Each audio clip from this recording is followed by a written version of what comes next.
Bismillahirrahmanirrahim. Assalamualaikum warahmatullahi wabarakatuh. Selamat berjumpa kembali di channel Enekas ini. Hari ini kita akan membahas mengenai sifat elastisitas bahan. Perhatikan gambar berikut. Berdasarkan gambar tersebut, apa yang dapat Anda simpulkan? Adakah hubungannya dengan elastisitas? Semua benda akan mengalami perubahan bentuk dan ukurannya apabila benda tersebut diberikan suatu gaya. Benda padat yang keras sekalipun jika diberikan gaya yang sangat besar, dia akan mengalami perubahan bentuk. Perhatikan gambar di bawah ini. Karet mula-mula, kemudian karet diberikan gaya. Setelah gayanya ditiadakan, maka karet akan kembali ke bentuk semula.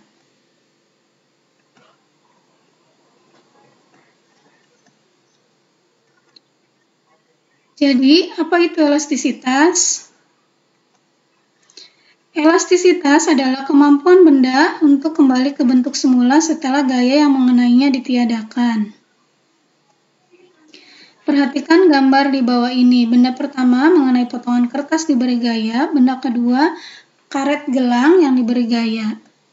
Manakah di antara benda tersebut yang merupakan benda elastis, benda ke-1 atau benda kedua? Jawabannya, yang termasuk benda elastis adalah benda kedua. Mengapa?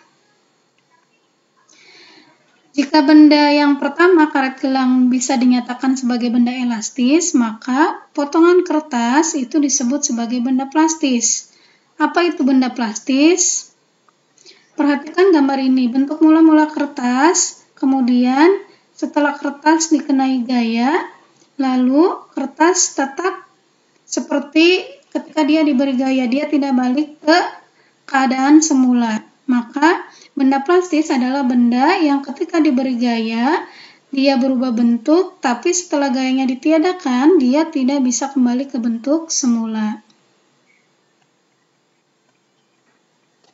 Beberapa contoh benda elastis. Di sini ada beberapa macam benda elastis. Di sini ada sikat gigi silikon untuk bayi, kemudian ada ban, ada karet rambut, ada sendal jepit, kemudian ada mainan pegas, ada shockbreaker, kemudian ada spons pencuci piring, dan ada karet ketapel.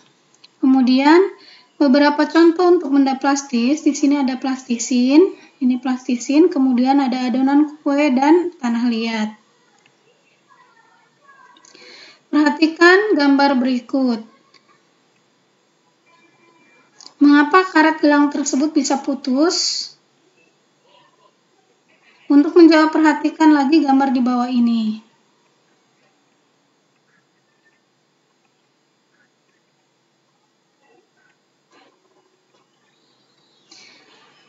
Nah, dari beberapa gambar, ini gambar pertama, kemudian yang kedua.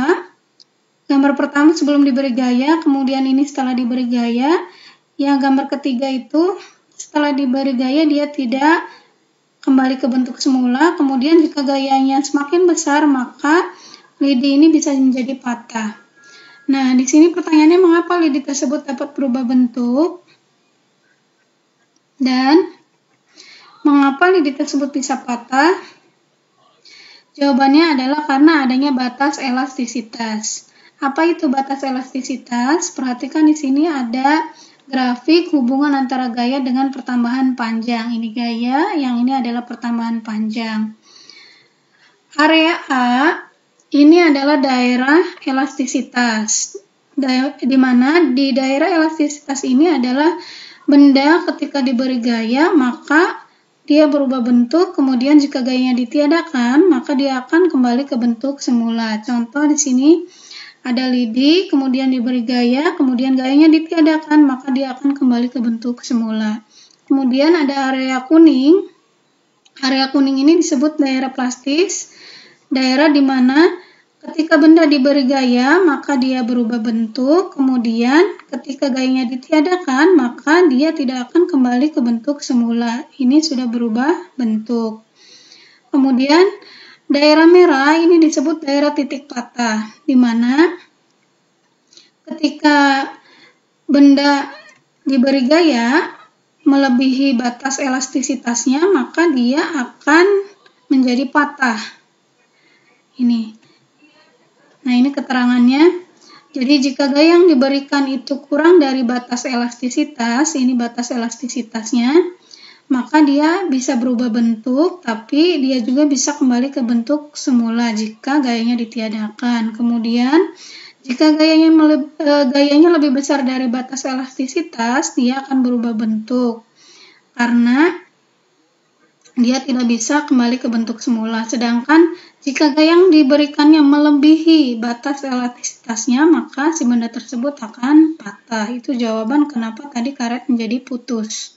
Karena dia melebihi batas elastisitasnya. Jadi, suatu benda elastis memiliki batas elastisitas, di mana benda akan kembali ke bentuk semula ketika gaya yang diberikan masih berada pada daerah elastis benda, dan akan berubah bentuk ketika memasuki daerah plastis, dan akan patah ketika gaya yang diberikan memasuki daerah titik patah benda. Hukum Hooke. Hukum Hooke ini menyatakan perbandingan antara gaya dengan pertambahan panjang benda. Jika kita bagi antara F dengan pertambahan panjangnya, maka dia akan menghasilkan besaran yang konstan. Besaran yang konstan ini disebut sebagai konstanta gaya pegas. Jadi perumusannya untuk hukum Hooke bisa kita rumuskan menjadi F sama dengan K dikali delta X. F-nya gaya, K-nya konstanta pegas, delta X-nya adalah pertambahan panjang pegas. Nah, kita lihat gambar ini. Perhatikan di sini ada pegas mula-mula ketika dia belum diberi gaya atau belum diberi beban. Kemudian gambar yang kedua, ketika dia diberi gaya, maka dia mengalami perubahan panjang. Pertambahan panjangnya ini adalah X untuk yang gayanya bebannya 1. Kemudian jika bebannya kita tambahkan menjadi 2, maka pegasnya ini bertambah menjadi 2 kalinya pertambahan panjangnya.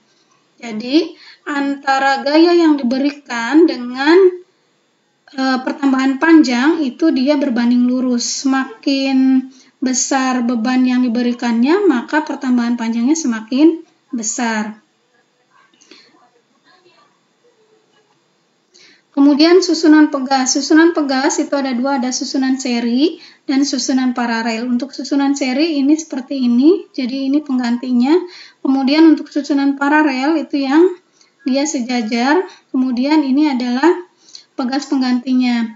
Nah, untuk menghitung konstanta pegas susunan seri, itu perumusannya adalah 1 per K seri sama dengan 1 per K1 ditambah 1 per K2 dan seterusnya, berdasarkan jumlah banyaknya pegas. Kemudian untuk susunan paralel, tinggal KP, konstanta paralel sama dengan K1 ditambah K2 tambah K3.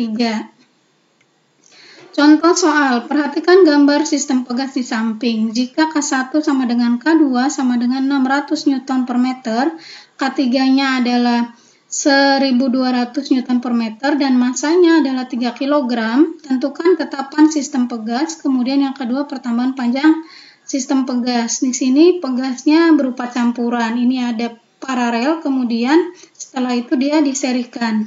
Maka kita hitung dulu konstanta penggantinya. Yang pertama yang paralel, berarti K paralel adalah K1 tambah K2.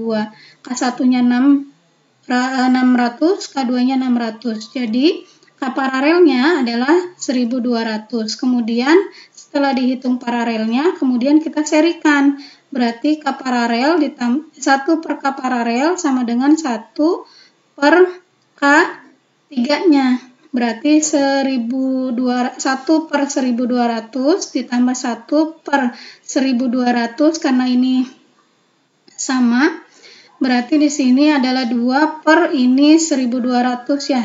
Jadi K totalnya adalah 1200 bagi 2 atau 600 Newton per meter. Maka kita hitung berapa pertambahan panjang pegasnya.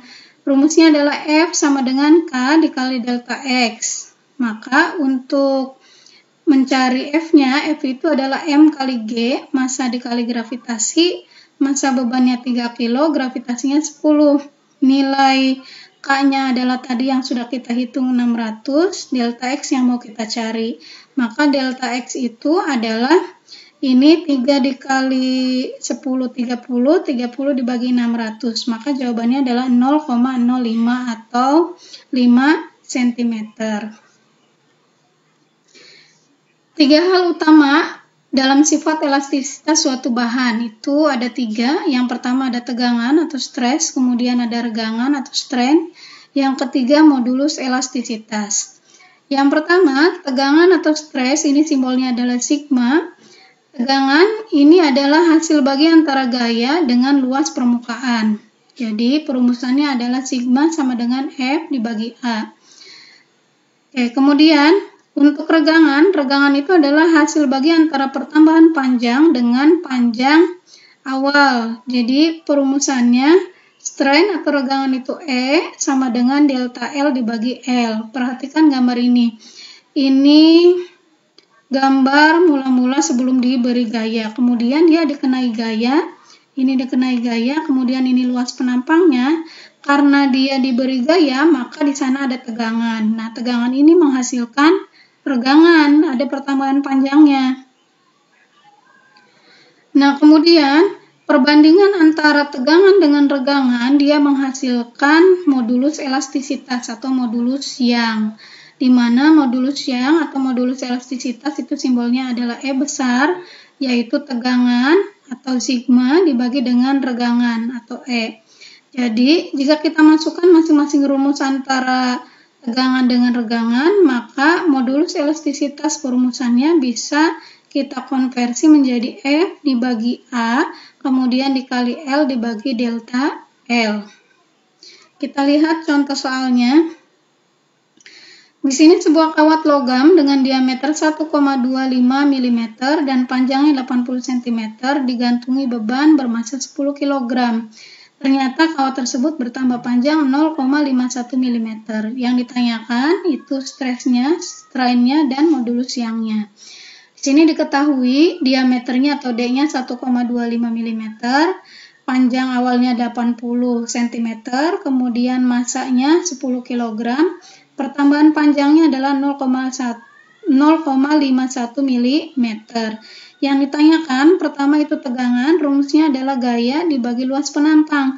Gaya bisa kita cari dari M dikali G. Kemudian luas penampangnya ini adalah 1/4 pi D kuadrat. Jadi untuk masanya kita tinggal masukkan 10, gravitasinya 10, kemudian diameternya 1/4, kita masukkan pi-nya 3,14, diameternya di sini ini 1,25 mm, kita rubah ke meter, maka dia di sini ada pangkat -3. Karena di sini kuadrat, ini juga kuadrat.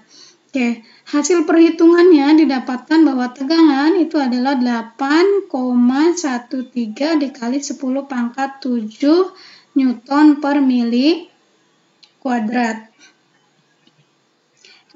Satuannya Newton per meter kuadrat. Kemudian untuk tegangan, untuk regangan itu simbolnya E kecil, persamaannya adalah delta L dibagi L. Pertambahan panjangnya di sini 0,51 mm, kita rubah ke meter. Rubah ke meter itu berarti kan pangkat -3. Karena di sini 0, maka kalau dituliskannya 5, berarti di sini pangkatnya adalah -4. Kemudian dibagi dengan panjang awal 80 cm. Kita rubah ke meter jadi 0,8 meter. Jadi jika kita hitung diperoleh regangannya adalah 6,375 dikali 10 pangkat -4. Ini tidak ada satuannya karena ini dicoret. Nah, untuk modulus Young-nya tinggal kita bagi antara tegangan dengan regangan. Berarti 8,13 dikali 10 pangkat 7 dibagi dengan 6,375 dikali 10 pangkat -4. Jadi modulus Young-nya adalah 1,28 dikali 10 pangkat 11 Newton per meter kuadrat. Sekian pembahasan kali ini. Terima kasih bagi yang sudah menonton. Assalamualaikum warahmatullahi wabarakatuh.